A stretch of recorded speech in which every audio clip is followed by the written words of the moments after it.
माननीय प्रधानमंत्री जी, आपका हम बहुत बहुत स्वागत करते हैं। We welcome you, Honorable Prime Minister Sir, for your august presence.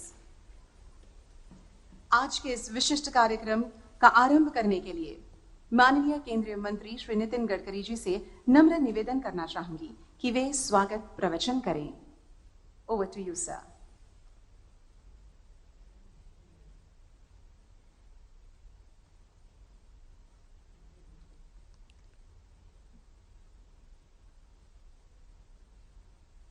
आदरणीय प्रधानमंत्री नरेंद्र भाई मोदी जी, गुजरात के मुख्यमंत्री विजय रूपाणी जी, परिवहन मंत्री रणछोड़ भाई फल्दू जी, मुख्य सचिव अनिल मुकीम, सचिव प्रदीप कुमार त्रिपाठी इस्पात मंत्रालय, हमारे विभाग के सचिव गिरिधर अरमने जी, उपस्थित सभी मान्यवर भाई और बहनों, आज का यह दिन हिंदुस्तान के ऑटोमोबाइल इंडस्ट्री के इतिहास का बहुत महत्वपूर्ण दिन है। आप सबको पता है कि हमारे देश में सबसे ज्यादा रोजगार देने वाली, सबसे ज्यादा गवर्नमेंट को टैक्स देने वाली और सबसे ज्यादा हमारे देश को एक्सपोर्ट को बढ़ाने वाली अगर कोई इंडस्ट्री है तो वो ऑटोमोबाइल इंडस्ट्री है। और इस इंडस्ट्री का और विकास हो और आत्मनिर्भर भारत में, भारत के निर्माण में हम जो नई नीतियों के साथ इस देश को आर्थिक दृष्टि से समृद्ध और संपन्न बनाना चाहते हैं, उसमें निश्चित रूप से इस क्षेत्र की भूमिका बहुत महत्वपूर्ण है। और इसीलिए हमने 2015 से इस पॉलिसी पर अध्ययन शुरू किया और आज मुझे खुशी है कि आदरणीय प्रधानमंत्री जी के द्वारा इसका प्रारंभ भी होने जा रहा है। हमने महत्वपूर्ण निर्णय लिया क्योंकि पेरिस में प्रधानमंत्री जी के मार्गदर्शन में जो पेरिस एकॉर्ड हुआ, उसमें हमारे देश में हमने पोल्यूशन के बारे में काफी महत्वपूर्ण निर्णय लिए। देश के इतिहास के 3 महत्वपूर्ण पिलर हैं। एक है ethics, economy, ecology and environment. Ecology and environment के क्षेत्र में हमारे सभी विभागों ने मिलकर हमने ये निर्णय किया कि जो पोल्यूशन के नॉर्म्स थे BS4, उसको हमने BS6 पोल्यूशन नॉर्म्स के लिए एकदम जंप करके उसके ऊपर जाने का निर्णय किया। ऑटोमोबाइल इंडस्ट्री को इसके बारे में काफी रिजर्वेशन था। पेट्रोलियम कंपनी ने बहुत अच्छा कोऑपरेशन किया और आज हमने BS6 के पोल्यूशन नॉर्म्स को बहुत यशस्वी रूप से उसके ऊपर अमल किया है। पोल्यूशन के साथ साथ व्हीकल का फिटनेस, फ्यूल इफिशिएंसी और रोड सेफ्टी, ये भी महत्वपूर्ण बात है। अब इकोनॉमिक मॉडल में भी हमने रोड सेफ्टी में जो एयर बैग्स है वो मैंडेटरी की है ताकि हम लोगों की जान बचा सके। हमारी एक सबसे बड़ी समस्या ये थी कि भारत में करीब 1 करोड़ ऐसी गाड़ियां थी जो बिना वैलिड फिटनेस के बिना चल रही थी। उसके कारण प्रदूषण भी बढ़ रहा था और फ्यूल में भी काफी खर्चा हो रहा था क्योंकि उसमें फ्यूल इफिशिएंसी नहीं थी और सेफ्टी के दृष्टि से भी अपने नॉर्म्स वो पूरी नहीं कर रही थी। और इसलिए स्वाभाविक रूप से स्क्रैपिंग पॉलिसी की शुरुआत उसी विचारों से हुई है। पुराने वाहन फिट वाहनों की तुलना में 10 से 12% अधिक पर्यावरण को निश्चित रूप से उसकी रक्षा करते हैं, क्योंकि इसका जो पुराने वाहनों का जो प्रदूषण प्रमाण है वो 10 से 12 गुना अधिक है। और रोड सेफ्टी के लिए वो एक जोखिम के रूप में हमारे सामने निश्चित रूप से पुराने वाहनों को लेकर एक समस्या भी है। हमारा ऑटोमोबाइल सेक्टर बहुत महत्वपूर्ण है। ऑटोमोबाइल सेक्टर का कुल टर्नओवर 7.5 लाख करोड़ का है। इस इंडस्ट्री से लगभग 3.7 करोड़ लोगों को डायरेक्टली या इनडायरेक्टली रोजगार मिला है। ऑटो इंडस्ट्री का कुल एक्सपोर्ट 3.5 लाख करोड़ का है और कोविड महामारी के बावजूद भी पैसेंजर व्हीकल सेगमेंट की कुल रिकवरी प्री कोविड के मुकाबले 98% हुई है। हमने जो पॉलिसी के समय जो क्राइटेरिया निश्चित किया है, इस पॉलिसी में स्क्रैपिंग का प्राइमरी क्राइटेरिया गाड़ी का फिटनेस यही रखा गया है, एज नहीं। और इसलिए फिटनेस ये क्राइटेरिया रखने के कारण हम देश भर में डिस्ट्रिक्ट लेवल पर PPP मोड में हम फिटनेस सेंटर के भी निर्माण करने वाले कार्य को प्रोत्साहित कर रहे हैं। एज से केवल बढ़ती हुई एज अगर बढ़ा तो उसमें केवल हमने री रजिस्ट्रेशन फी और फिटनेस सर्टिफिकेट फीस जो है वो लागू की है। ये पॉलिसी सब स्टेक होल्डर्स के लिए फायदेमंद है और सबके लिए इसकी उपयोग भी होगा। इसका कारण ये है कि मैन्युफैक्चरिंग सेक्टर में इसके कारण बढ़ावा मिलेगा। उसके साथ विशेष रूप से इसी के कारण हमारे सेविंग्स भी बढ़ेंगे। मैन्युफैक्चरिंग सेक्टर में जो हमको मेटल्स लगती है, copper, aluminium, steel, rubber, plastic, ये सब इसमें से वेस्ट के रूप में निकलेगा और जिससे हमारी कॉस्टिंग भी कम होगी और रोजगार की भी निर्मित होगी। जो नई व्हीकल आएगी वो रोड सेफ्टी के नॉर्म्स पूरे करने के कारण हम जनता का रक्षण भी कर सकेंगे और रॉ मटेरियल में कॉस्ट लो होने के कारण फिनिश प्रोडक्ट जो है उसकी कॉस्ट भी कम होगी। जैसे कॉस्ट कम होगी तो इंटरनेशनल मार्केट में नई टेक्नोलॉजी के साथ हम और कॉम्पिटिटिव बनेंगे, जिससे हमारा एक्सपोर्ट बढ़ेगा, गवर्नमेंट को भी फायदा होगा, टैक्स रेवेन्यू भी बढ़ेगा और रोजगार भी निर्माण होगा। तो निश्चित रूप से ये विन विन पॉलिसी सभी स्टेक होल्डर्स के लिए है। स्क्रैप मटेरियल से जो ऑटोमोबाइल इंडस्ट्री में सस्ते दाम में रॉ मटेरियल प्राप्त होगा, इसके कारण स्वाभाविक रूप से आप सबको पता है कि हम एल्यूमिनियम, कॉपर इंपोर्ट करते हैं और इसलिए जब हमारे देश में ये वेस्ट हमको मेटल वेस्ट मिलेगी तो इसके कारण निश्चित रूप से हमारा इंपोर्ट कम होगा। Copper, aluminium, steel, rubber and plastic निश्चित रूप से ये हमारे लिए उपलब्ध होगा। अगर नियमित रूप से स्क्रैपिंग की जाए तो करीब 99% तक इसकी रिकवरी हो सकती है और जिससे रॉ मटेरियल के कारण रॉ मटेरियल की कॉस्ट में 40% तक कमी आएगी, ऐसा अनुमान है। मुझे विश्वास है कि इससे कंपोनेंट सस्ते बनेंगे और जिसके वजह से इंटरनेशनल मार्केट में कॉम्पिटिटिवनेस हमारा बढ़ेगा और क्वालिटी में भी वृद्धि होगी, जिससे ऑटोमोबाइल का सेल्स भी बढ़ेगा।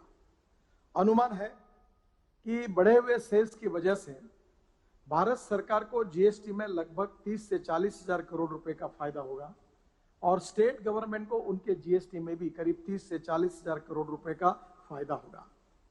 डिपॉजिट सर्टिफिकेट के आधार पर नए वाहन खरीदने के लिए 5% की छूट भी मिलेगी। इसका भी अनुरोध हमने कंपनियों को किया है। रजिस्ट्रेशन फीस और रोड टैक्स में भी भारी छूट मिलेगी जो उस गाड़ी को स्क्रैप करेंगे। गाड़ी की स्क्रैप वैल्यू भी कम से कम 4 से 7% तक आएगी और उसके कारण उसका भी जो इनकम है वो भी निश्चित रूप से इससे मिलेगा। जो डायरेक्ट एम्प्लॉयमेंट इसके कारण मिलने वाली है उसमें scrapping centres, automatic fitness centres, इसकी वजह से करीब 10,000 करोड़ की अतिरिक्त इन्वेस्टमेंट इस क्षेत्र में आएगी और करीब 50,000 लोगों को डायरेक्ट एम्प्लॉयमेंट मिलने की संभावना है। स्क्रैपिंग सेंटर्स में जो मशीनरी और इक्विपमेंट्स लगेंगे उसमें निश्चित रूप से प्राइमरी क्राइटेरिया यही है कि maximum recovery of raw material कैसे हो जाए।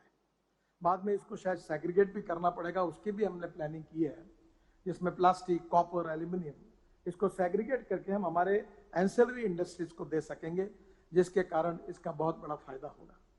दुनिया में बेल्जियम और जापान, इस देशों ने इसमें काफी अच्छा काम किया है और उन्होंने उनके सिस्टम का भी अध्ययन करके हमने पॉलिसी में उन सब बातों को हमने स्वीकार किया है। हमारा लक्ष्य है कि किसी भी गाड़ी को स्क्रैप करवाने के लिए गाड़ी को कम से कम 150 से 200 किलोमीटर दूर ज्यादा जाने की जरूरत ना पड़े, इतने स्क्रैपिंग सेंटर्स बने ताकि लॉजिस्टिक कॉस्ट कम हो। हर जिले में एक ऑटोमेटेड फिटनेस सेंटर भी हो और जिससे फुल्ली कंप्यूटराइज चेकिंग होगा और ऑटोमेटेड फिटनेस सेंटर जो है ये पीपीपी मोड में करने की हमारा प्रयास है। ये भी निश्चित रूप से इसमें इन्वेस्टमेंट आएगी। जो स्क्रैप मटेरियल में जैसे एलिमेंट्स है उसमें लिथियम है, एल्यूमिनियम भी है, वो भी प्राप्त होगा और इलेक्ट्रिक व्हीकल के बैटरी में जो विशेष रूप से मैन्युफैक्चरिंग में काम आती है जो मेटल है वो भी पुराने गाड़ी के मैग्नेट से उधर से निकलेगी, जो लिथियम आयन बैटरी बनाने में काम आएगी। जो भंगार स्क्रैपिंग इंडस्ट्री को एक इनफॉर्मल स्वरूप में है उसको यह पॉलिसी फॉर्मलाइज कर रही है, ऑर्गेनाइज कर रही है। और एक अच्छी बात गुजरात के लिए महत्वपूर्ण है कि मैं जब शिपिंग मिनिस्टर था तो हमने कांडला पोर्ट का ड्राफ्ट 18 मीटर बनाया है। हमारे आजू बाजू के देशों में स्क्रैपिंग की व्यवस्था नहीं है, तो वहां की पुराने गाड़ियों को इस प्रकार से कंटेनर टाइप उसका पैकिंग करके अगर 2 लाख टन का शिप अगर कांडला में आता है तो उससे और सस्ता रॉ मटेरियल जो हम कॉपर और एल्यूमिनियम इंपोर्ट करते हैं उसके बजाय ये अगर स्क्रैपिंग आएगा तो कांडला में इसमें विशेष रूप से इकोनॉमिकली फायदा होगा।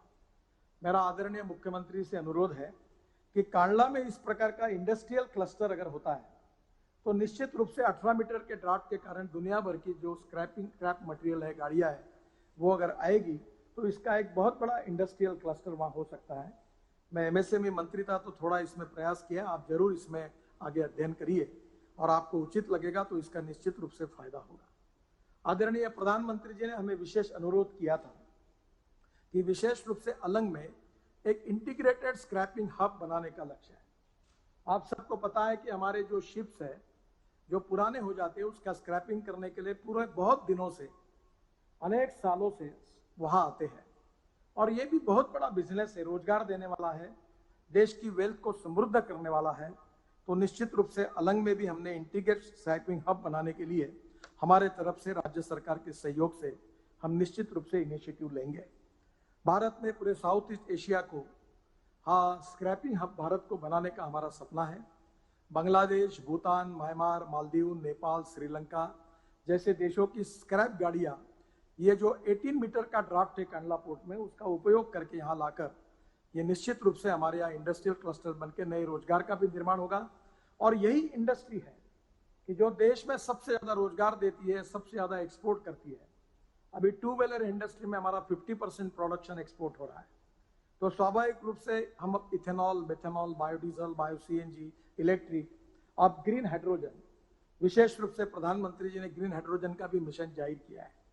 जो फ्यूचरिस्टिक टेक्नोलॉजी है उसका उपयोग करके निश्चित रूप से आगे इसका बहुत बड़ा फायदा होगा। और मेरा विश्वास है कि देश की इकोनॉमी को जो आत्मनिर्भर भारत बनाने का प्रधानमंत्री जी का जो सपना है उसमें ये नीति निश्चित रूप से काम में आएगी, रोजगार भी निर्माण करेगी, एक्सपोर्ट भी बढ़ाएगी, वेल्थ भी बढ़ेगी, रेवेन्यू भी बढ़ेगा। और देश, हम ये सपना हमने तय किया है कि 5 साल के अंदर हिंदुस्तान, ये आज ऑलरेडी हमारे पास सब वर्ल्ड के ब्रांड्स हमारे देश में उपस्थित है और हम ये कोशिश करेंगे कि हिंदुस्तान को ऑटोमोबाइल मैन्युफैक्चरिंग का नंबर 1 का वर्ल्ड का मैन्युफैक्चरिंग हम हिंदुस्तान को बनाने की कोशिश करेंगे।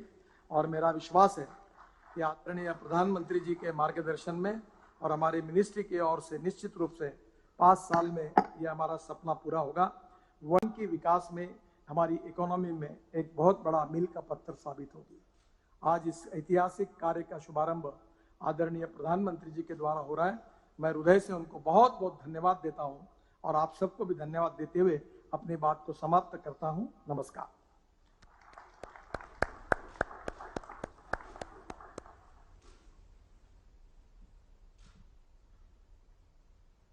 माननीय मंत्री जी, आपके ऊष्मापूर्ण और महत्वपूर्ण संबोधन के लिए आपका बहुत बहुत धन्यवाद। बजट 2021-22 में स्वैच्छिक व्हीकल फ्लीट आधुनिकीकरण प्रोग्राम वीवीएमपी को काफी महत्व दिया गया है, क्योंकि वीवीएमपी देश के विकास, प्रदूषण नियंत्रण और पर्यावरण बचाव के लिए अत्यंत महत्वपूर्ण है। आइए इसके बारे में अधिक जानते हैं वीवीएमपी की एक इंट्रोडक्टरी फिल्म द्वारा।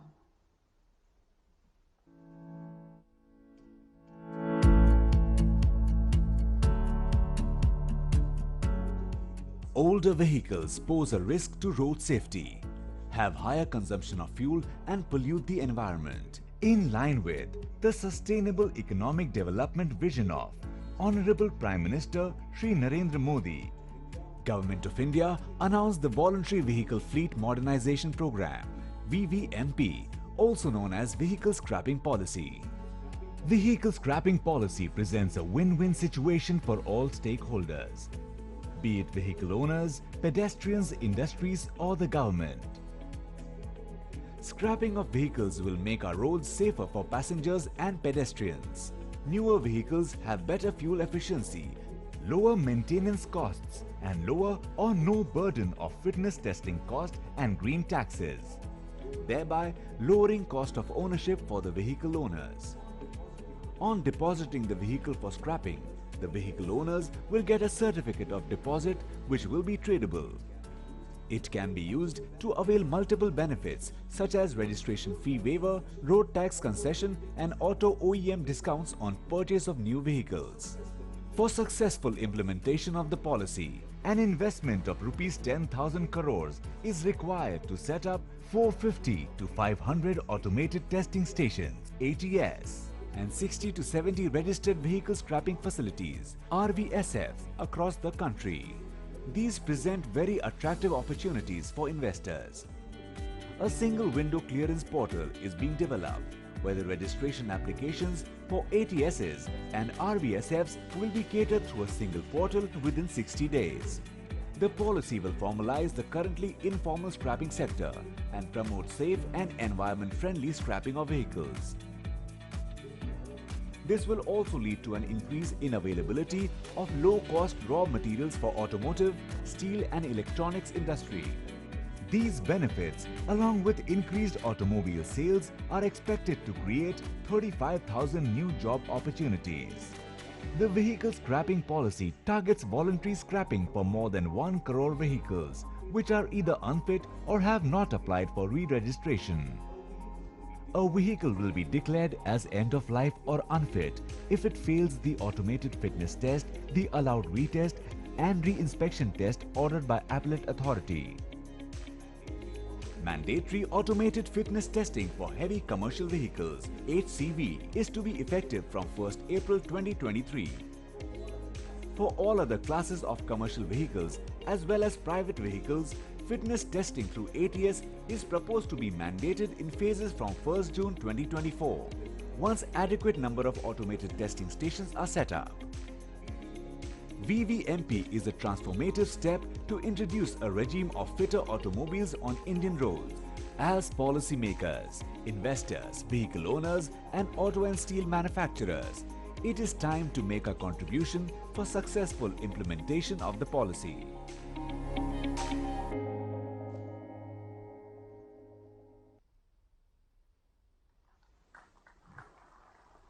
This is going to be change for the good beginning. Thank you. अब मैं गुजरात राज्य के माननीय मुख्यमंत्री श्री विजय भाई रूपाणी से नम्र निवेदन करूंगी कि वे प्रासंगिक उद्बोधन करें। Over to you, sir.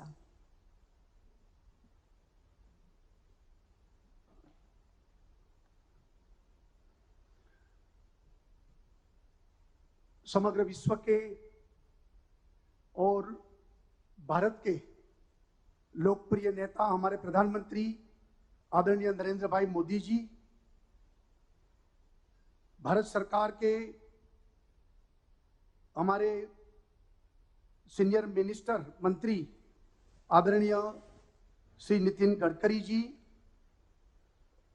मंच पर उपस्थित हमारे ट्रांसपोर्ट मिनिस्टर श्रीमान फल्दू जी,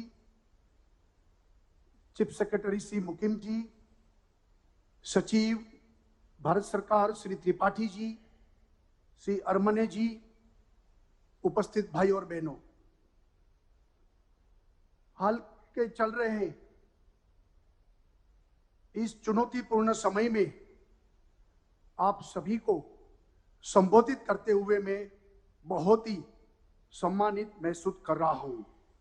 आज मैं विशेष रूप से खुश हूं क्योंकि इस कार्यक्रम का आयोजन तब किया जा रहा है जब हमारी सरकार ने माननीय प्रधानमंत्री श्री नरेंद्र मोदी जी के कुशल निर्देशन और मार्गदर्शन में यहाँ काफी दिनों से बहुत विकास के कार्य हुए हैं। हमारे माननीय प्रधानमंत्री जी ने गुजरात के विकास के लिए एक मजबूत नींव रखी है और प्रधानमंत्री जी द्वारा दिखाए गए पथ पर गुजरात के विकास को आगे ले जाने के लिए हमने सभी संभव प्रयास किए हैं। कोविड-19 महामारी के बावजूद गुजरात ने अप्रैल 2020 से मार्च 2021 के दौरान भारत में आई कुल एफडीआई में से लगभग 37% 37% की हिस्सेदारी के साथ 1,62,000 करोड़ रुपए का हाईएस्ट एफडीआई हासिल किया है। हमने अपने राज्य के निरंतर विकास और अपने नागरिकों के कल्याण के प्रति अपनी प्रतिबद्धता को दिखाते हुए काफी कार्यक्रमों का आयोजन किया था। इन कार्यक्रमों के दौरान अपनी नीतियों और जन कल्याणकारी कार्यों के लिए लोगों का भी भारी समर्थन मिला। मेरा दृढ़ विश्वास है कि केंद्र सरकार द्वारा गुजरात राज्य को विभिन्न क्षेत्रों में प्रदान की गई निरंतर सहायता ने गुजरात और भारत के आर्थिक विकास को गति देने में भी बहुत सहयोग किया है। हमारे निरंतर प्रयासों से नई लोक केंद्रित नीतियों के कारण हमने 2021 अगस्त तक राज्यों की बेरोजगारी दर को भी 1.8% तक लाने में सफल रहे हैं। ये उल्लेखनीय है कि गुजरात की यह बेरोजगारी दर भारत के सभी राज्यों में सबसे कम है। Voluntary vehicle fleet modernisation programme, जो कि अपने आप में पहली तरह की इन्वेस्टर समिट है। इस समिट को आयोजित करने के लिए मैं अपने माननीय प्रधानमंत्री जी और माननीय केंद्रीय सड़क परिवहन और राजमार्ग मंत्री को बहुत बहुत धन्यवाद देता हूं। हाल ही में अपने गुजरात इलेक्ट्रिकल व्हीकल पॉलिसी और गुजरात इंटीग्रेटेड लॉजिस्टिक एवं लॉजिस्टिक पार्क पॉलिसी को लागू किया है। हमारी ये नीतियां विकास के साथ साथ राज्य में पर्यावरण के अनुकूल तकनीक, एफिशिएंट लॉजिस्टिक्स और गुजरात को ऑटोमोबाइल मैन्युफैक्चरिंग रिसाइकलिंग के लिए पसंदीदा केंद्र में बनाने में भी बहुत ही महत्वपूर्ण भूमिका निभाएगी। भारत विश्व का 5वां सबसे बड़ा ऑटो बाजार है। भारत में अब तक रजिस्टर्ड व्हीकल की संख्या भी 273 मिलियन है और इनमें से 28 मिलियन व्हीकल्स को साल 2025 तक स्क्रैप किया जा सकता है। वर्तमान में इंडियन स्टील इंडस्ट्री सालाना आधार पर लगभग 6 से 7 मिलियन टन स्टील स्क्रैप को इंपोर्ट करती है। पुराने व्हीकलों को स्क्रैप स्टील को रिसाइकल करके हमारी local scrap steel industries steel के इस इंपोर्ट को कम करने में काफी मददगार साबित होगी। देश में व्हीकल स्क्रैपिंग पॉलिसी को लागू करने के लिए भारत सरकार को और माननीय प्रधानमंत्री जी और राजमार्ग मंत्री जी को भी बहुत बहुत धन्यवाद आभार प्रकट करता हूं। हमारे यह साझा पहल आत्मनिर्भर भारत अभियान में बहुत ही महत्वपूर्ण भूमिका निभाएगी और साथ ही यह ग्लोबल ऑटोमोबाइल रिसाइकलिंग मार्केट में भारत की स्थिति को एक नए तरीके से परिभाषित भी करेगी। हमारा गुजरात भारत के सबसे बड़ा ऑटोमोबाइल हब में से एक है। हमारे राज्य में कई बड़ी कंपनियां जैसे टाटा, फोर्ड, होंडा, सुजुकी जैसे और दूसरी कई बड़ी मैन्युफैक्चरिंग कंपनियां भी मौजूद है। बड़े ऑटोमोटिव निर्माताओं की उपस्थिति के साथ साथ राज्य में रजिस्टर्ड व्हीकल की संख्या में भारी बढ़ोतरी की वजह से ये जरूरी हो गया है कि हम पुराने वाहनों को व्हीकल को स्क्रैप करने के लिए आगे आए और इसके लिए सुविधा भी विकसित करें। गुजरात का इतिहास रहा है कि हमारे लोगों ने अपनी क्षमता से ट्रेडिशन, इनोवेशन, एम्बिशन और इमेजिनेशन का अनूठा संगम हमने बनाया है। यह पॉलिसी ऑटोमोटिव इंडस्ट्रीज में एक सर्कुलर इकोनॉमी के रूप में काम करेगी और पुराने और खराब वाहनों की संख्या को भी काफी कम करेगी। साथ ही ये पॉलिसी भारत के क्लाइमेट कमिटमेंट को भी पूरा करने के लिए वायु प्रदूषण को कम करने भी महत्वपूर्ण भूमिका निभाएगी।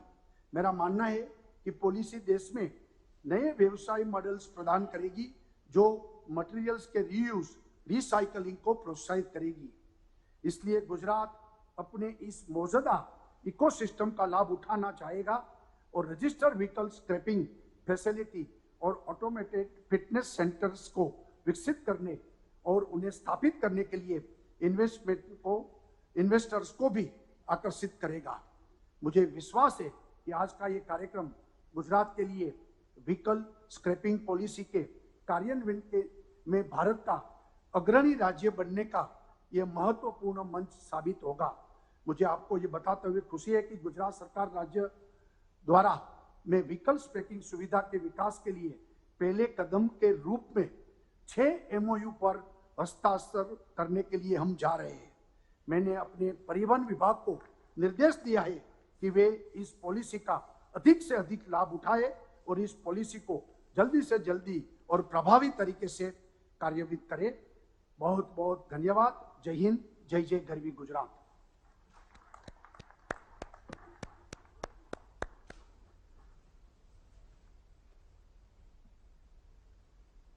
माननीय मुख्यमंत्री जी, आपके महत्वपूर्ण संबोधन के लिए आपका बहुत बहुत धन्यवाद। वीवीएमपी की विविध नीतियां और प्लानिंग अत्यंत महत्वपूर्ण है, जिससे निवेशकों को समझने में और उद्योग करने में आसानी हो। इसीलिए आज के सुअवसर पर हमारे माननीय प्रधानमंत्री श्री नरेंद्र मोदी जी वीवीएमपी इन्वेस्टर हैंडबुक का अनावरण करेंगे और उनके साथ ही मंचस्थ विराजमान सभी महानुभाव अनावरण विधि में जुड़ेंगे।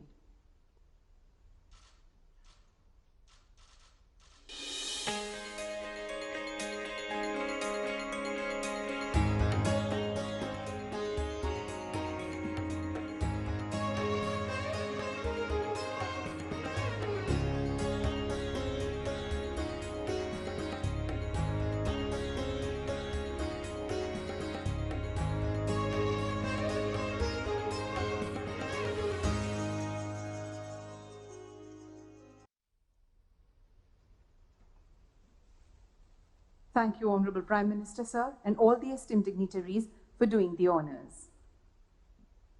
आज इस विशेष कार्यक्रम में इन्वेस्टर के साथ MOU साइनिंग भी होने जा रहा है। We are extremely pleased and privileged to have the MOU signing with investors in the august presence of Honorable Prime Minister Shri Narendra Modi, sir, and the galaxy of eminent honorable ministers from Government of India and Government of Gujarat. In this summit, there are total 7 agencies who are signing MOUs with the government. Out of 7, 6 are from Gujarat and 1 is from Assam. These MOUs are of great importance as they will generate employment, reduce old vehicles population, boost economy for new vehicles, and keep the roads and environment clean. For the first MOU, I will request Shri Sushant Nair, Global Head, Government and Public Affairs, Tata Motors Limited, Ahmedabad, to kindly step on the dais. I request Shri M.K. Das, Additional Chief Secretary, to do the honors.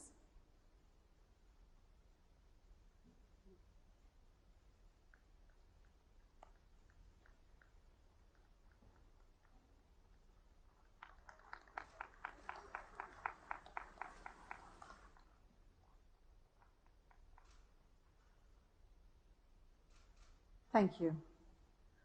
For the second MOU, I will request Shri Dharmendra Mishra, Director, CMR Kataria Recycling Private Limited, to kindly step on the dais. Shri M.K. Das will do the honors.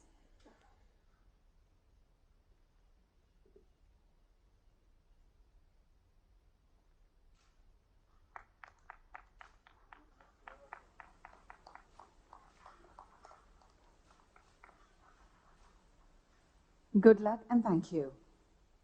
For the next MOU exchange, I will now request Chairman Shri S.K. Gupta and Shri Sumit Issa, Director, Mahindra MSTC Recycling Private Limited, to step on the dais, please, and request Shri M.K. Das to do the honors.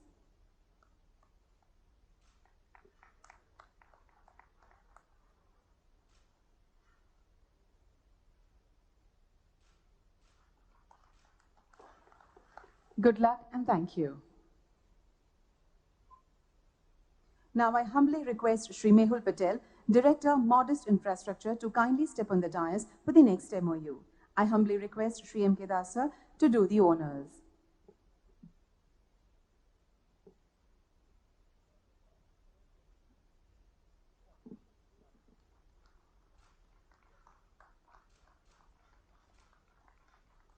Good luck and thank you.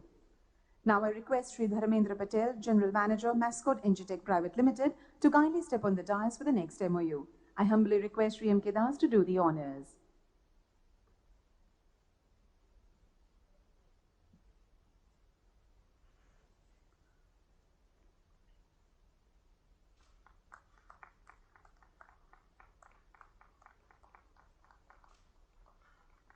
Good luck and thank you.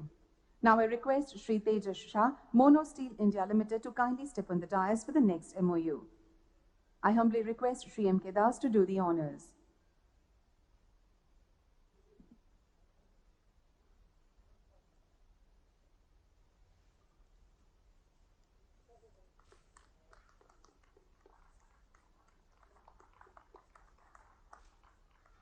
Good luck and thank you. For the last MOU, I request Shri Adil Khan, Commissioner, Transport, Assam State, to step on the dais, and also request Shri Nilesh Agrawal, CEO, SN Group, Assam, to kindly step on the dais for the MOU exchange.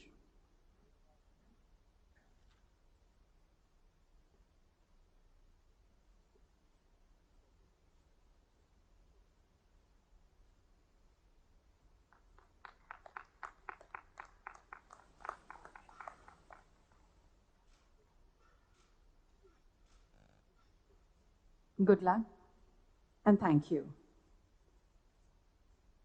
Congratulations and best wishes to all the investors of the MOU. आज के इस विशेष कार्यक्रम में virtual माध्यम से हमारे माननीय प्रधानमंत्री श्री नरेंद्र मोदी जी हमारे साथ उपस्थित हैं। अब वे यहां उपस्थित समग्र सभागण को इस विशेष अवसर पर संबोधित करेंगे।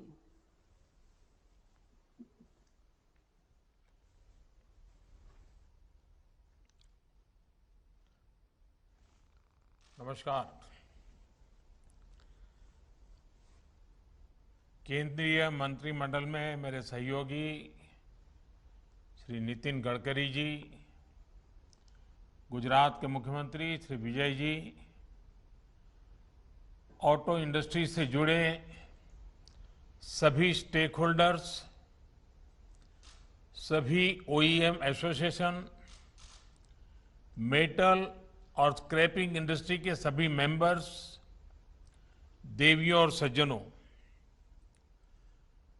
75वें स्वतंत्रता दिवस से पहले आज का ये कार्यक्रम आत्मनिर्भर भारत के बड़े लक्ष्यों को सिद्ध करने की दिशा में एक और अहम कदम है।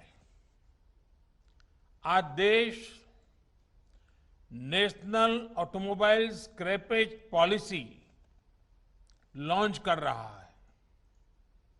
ये पॉलिसी नए भारत की मोबिलिटी को, ऑटो सेक्टर को नई पहचान देने वाली है। देश में व्हीकल पॉपुलेशन के मॉडर्नाइजेशन को, अनफिट व्हीकल्स को एक साइंटिफिक मैनर में सड़कों से हटाने में ये पॉलिसी बहुत बड़ी भूमिका निभाएगी। देश के करीब करीब हर नागरिक, हर इंडस्ट्री, हर क्षेत्र पर इससे सकारात्मक परिवर्तन आएगा। साथियों, आप सभी जानते हैं कि देश की अर्थव्यवस्था के लिए मोबिलिटी कितना बड़ा फैक्टर है। मोबिलिटी में आई आधुनिकता ट्रैवल और ट्रांसपोर्टेशन का बोझ तो कम करती ही है, आर्थिक विकास के लिए भी मददगार साबित होती है। 21वीं सदी का भारत क्लीन, कंजेशन फ्री और कन्वीनियंट मोबिलिटी का लक्ष्य लेकर चले, ये आज समय की मांग है। और इसलिए सरकार द्वारा आज का ये कदम उठाया गया है। और इसमें इंडस्ट्री के आप सभी दिग्गजों की, आप सभी स्टेक होल्डर्स की बहुत बड़ी भूमिका है। साथियों, नई scrapping policy waste to wealth, कचरे से कंचन के अभियान की, सर्कुलर इकोनॉमी की एक अहम कड़ी है। ये पॉलिसी देश के शहरों से प्रदूषण कम करने और पर्यावरण की सुरक्षा के साथ तेज विकास की हमारी कमिटमेंट को भी दर्शाती है। रीयूज, रिसाइकल और रिकवरी के सिद्धांत पर चलते हुए ये पॉलिसी ऑटो सेक्टर में, मेटल सेक्टर में देश की आत्मनिर्भरता को भी नई ऊर्जा देगी। इतना ही नहीं, ये पॉलिसी देश में 10,000 करोड़ रुपए से अधिक का नया निवेश लाएगी और हजारों रोजगार का निर्माण करेगी। साथियों, आज जो प्रोग्राम हमने लॉन्च किया है, उसकी टाइमिंग अपने आप में बहुत विशेष है। हम आजादी के 75वें वर्ष में प्रवेश करने वाले हैं। यहां से देश के लिए अगले 25 वर्ष बहुत महत्वपूर्ण है। इन आने वाले 25 साल में हमारे कामकाज के तरीका, हमारे रोजमर्रा के जीवन, हमारे व्यापार कारोबार में अनेक अनेक परिवर्तन होने वाले हैं, होंगे ही। जिस तरह टेक्नोलॉजी बदल रही है, हमारी लाइफस्टाइल हो या फिर हमारी इकोनॉमी, दोनों में बहुत बदलाव होगा। इस परिवर्तन के बीच हमारे पर्यावरण, हमारी जमीन, हमारे संसाधन, हमारे रॉ मटेरियल, इन सभी की रक्षा भी उतनी ही जरूरी है। टेक्नोलॉजी को ड्राइव करने वाले रेयर अर्थ मेटल्स, जो आज ही रेयर है, लेकिन जो मेटल आज उपलब्ध है वो भी कब रेयर हो जाएंगे ये कहना मुश्किल है। भविष्य में हम टेक्नोलॉजी और इनोवेशन पर तो काम कर सकते हैं, लेकिन जो धरती माता से हमें संपदा मिलती है वो हमारे हाथ में नहीं है। इसलिए आज एक तरफ भारत डीप ओशन मिशन के माध्यम से नई संभावनाओं को तलाश रहा है, तो वहीं सर्कुलर इकोनॉमी को भी प्रोत्साहित कर रहा है। कोशिश ये है कि विकास को हम सस्टेनेबल बनाएं, एनवायरमेंट फ्रेंडली बनाएं। क्लाइमेट चेंज की चुनौतियां हम आए दिन अनुभव कर रहे हैं। इसलिए भारत को अपने हित में, अपने नागरिकों के हित में बड़े कदम उठाने जरूरी हैं। इसी सोच के साथ बीते सालों में एनर्जी सेक्टर में अभूतपूर्व काम हुआ है। सोलर और विंड पावर हो या फिर बायोफ्यूल, आज भारत दुनिया में अग्रणी देशों में शामिल हो रहा है। वेस्ट टू वेल्थ का एक बहुत बड़ा अभियान चलाया जा रहा है। इसको स्वच्छता से भी जोड़ा गया है और आत्मनिर्भरता से भी जोड़ा गया है। बल्कि आजकल तो हम सड़कों के निर्माण में वेस्ट का बड़ी मात्रा में उपयोग कर रहे हैं। सरकारी बिल्डिंग, गरीबों के लिए घर के निर्माण में भी रिसाइकलिंग को प्रोत्साहित किया जा रहा है। साथियों, ऐसे ही अनेक प्रयासों में आज ऑटोमोबाइल सेक्टर का नाम भी जुड़ गया है। इस पॉलिसी से सामान्य परिवारों को हर प्रकार से बहुत लाभ होगा। सबसे पहला लाभ तो ये होगा कि पुरानी गाड़ी को स्क्रैप करने पर एक सर्टिफिकेट मिलेगा। ये सर्टिफिकेट जिसके पास होगा उसे नई गाड़ी की खरीद पर रजिस्ट्रेशन के लिए कोई पैसा नहीं देना होगा। इसके साथ ही उसे रोड टैक्स में भी कुछ छूट दी जाएगी। दूसरा लाभ यह होगा कि पुरानी गाड़ी की maintenance cost, repair cost, fuel efficiency, इसमें भी बचत होगी। तीसरा लाभ सीधा जीवन से जुड़ा है। पुरानी गाड़ियां, पुरानी टेक्नोलॉजी के कारण रोड एक्सीडेंट का खतरा बहुत अधिक रहता है, उससे मुक्ति मिलेगी। चौथा, इससे हमारे स्वास्थ्य पर प्रदूषण के कारण जो असर पड़ता है उसमें भी कमी आएगी। और सबसे बड़ी बात यह है कि इस पॉलिसी के तहत गाड़ी सिर्फ उसकी एज देखकर ही स्क्रैप नहीं की जाएगी। गाड़ियों का वैज्ञानिक तरीके से ऑथोराइज ऑटोमेटेड टेस्टिंग सेंटर्स पर फिटनेस टेस्ट होगा। अगर गाड़ी अनफिट होगी तो वैज्ञानिक तरीके से स्क्रैप किया जाएगा। इसके लिए देश भर में जो रजिस्टर्ड व्हीकल स्क्रैपिंग फैसिलिटीज बनाई जाएगी वो टेक्नोलॉजी ड्रिवन हो, ट्रांसपेरेंट हो, ये भी सुनिश्चित किया जाएगा।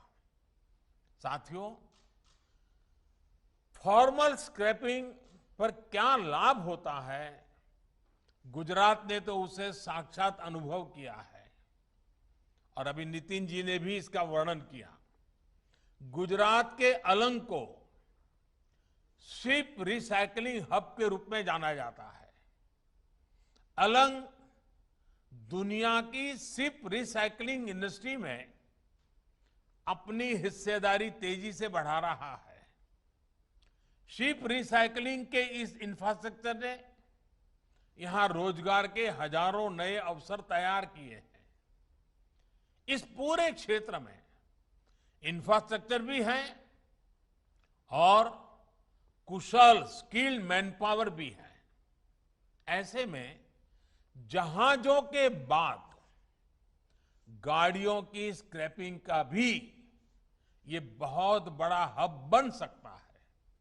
साथियों, स्क्रैपिंग पॉलिसी से पूरे देश में स्क्रैप से जुड़े सेक्टर को नई ऊर्जा मिलेगी, नई सुरक्षा मिलेगी।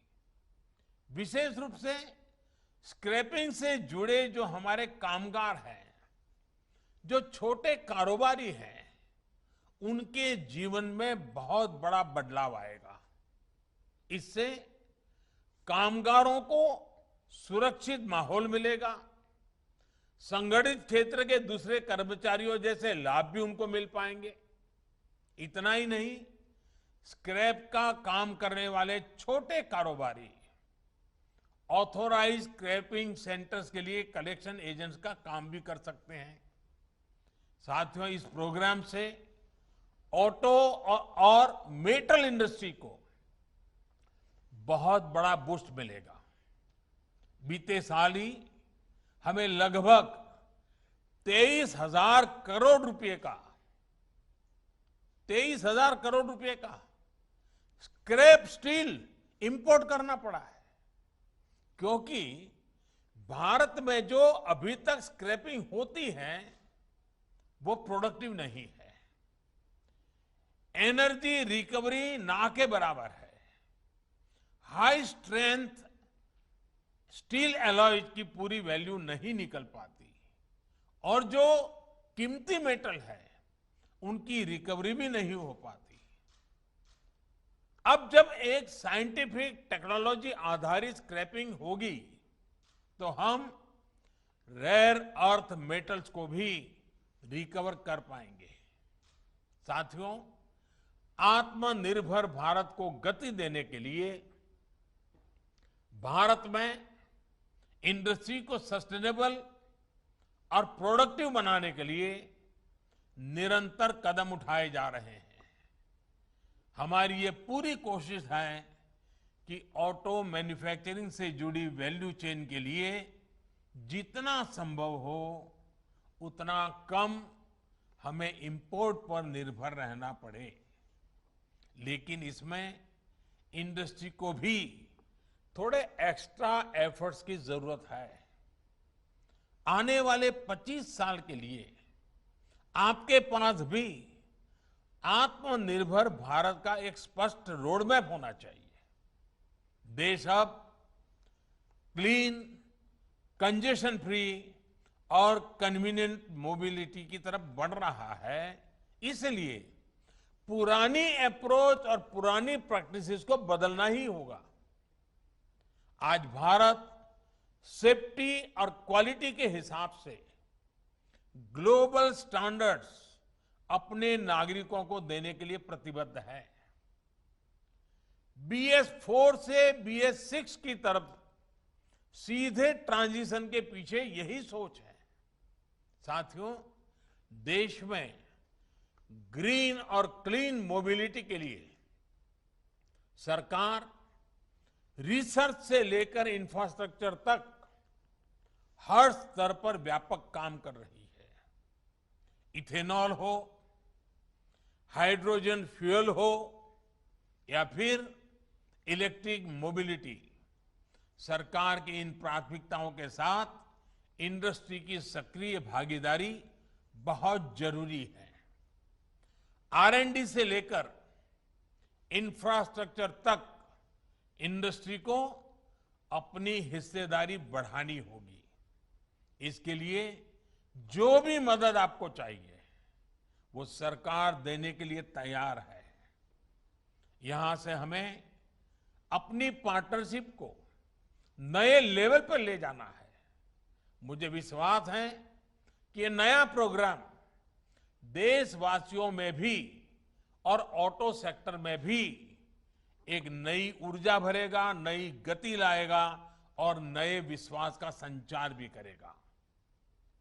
आज के इस महत्वपूर्ण अवसर को मैं नहीं मानता हूं कि उद्योग जगत के लोग जाने देंगे। मैं नहीं मानता हूं कि पुरानी गाड़ियों को ढोने वाले लोग इस अवसर को जाने देंगे। ये अपने आप में एक बहुत बड़ा परिवर्तन का विश्वास लेकर के आई हुई ये व्यवस्था है। आज गुजरात में इस कार्यक्रम को लॉन्च किया गया है, इस पॉलिसी को लॉन्च किया गया है। और गुजरात का तो वैसे भी और हमारे देश में भी सर्कुलर इकोनॉमी शब्द नया आया होगा, लेकिन हम लोग तो जानते हैं कि अगर कपड़े पुराने होते हैं तो हमारे घरों में दादी माँ उसमें से ओढ़ने के लिए रजाई बना देती हैं। फिर रजाई भी पूरी हो जाती है, पुरानी हो जाती है, तो उसको भी फाड़ तोड़ करके कचरा पोता के लिए उसका उपयोग करते हैं। यानी रिसाइकलिंग क्या कहते हैं, सर्कुलर इकोनॉमी क्या कहते हैं, वो भारत के जीवन में नई नहीं है। हमें बस वैज्ञानिक तरीके से इसको आगे बढ़ाना है और वैज्ञानिक तरीके से आगे बढ़ाएंगे तो मुझे विश्वास है कि कचरे में से कंचन बनाने के इस अभियान में हर कोई शरीक होगा और हम भी और नई नई चीजें आविष्कार करने की दिशा में सफल होंगे।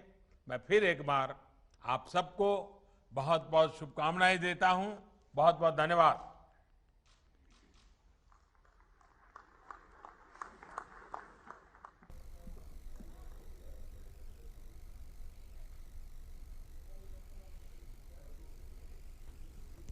माननीय प्रधानमंत्री